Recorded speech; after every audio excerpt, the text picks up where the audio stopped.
Welcome to the Toon Boom Harmony 12 video tutorial series.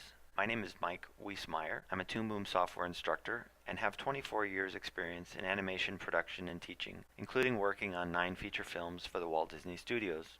In this group of tutorials, we'll be talking about the drawing tools and their use in the process of designing a character. And in this video, we'll be talking about the role that shape psychology plays in designing a character. The two things that you want to experiment with in the brainstorming stage are shape and proportion, and the varying combinations that will affect how the viewer will perceive your character. Perception of a character's personality is greatly influenced by shape psychology. The three basic shapes of circle, rectangle, and triangle, or variations of those three shapes, and the way that you combine them creates this perception, not so much the small details that you add to your character later. The psychology or effect of perception generally recognized to be connected to these shapes are the circle or oval, considered to be friendly, non-threatening, maybe not so reliable, because after all it can roll away.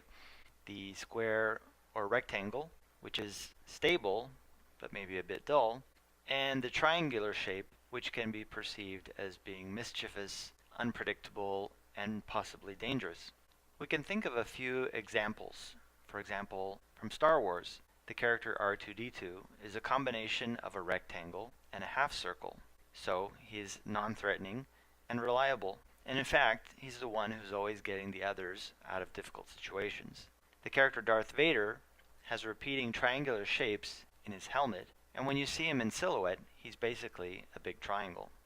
We can also think of an example from industrial design. For example, the Volkswagen Beetle, one of the most popular cars of all time. If you think about its design, it's basically a half circle.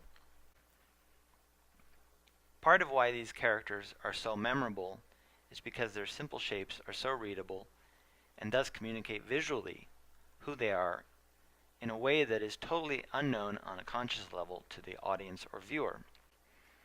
So we have this idea of shape to work with, and there are so many combinations of the three simple shapes to experiment with.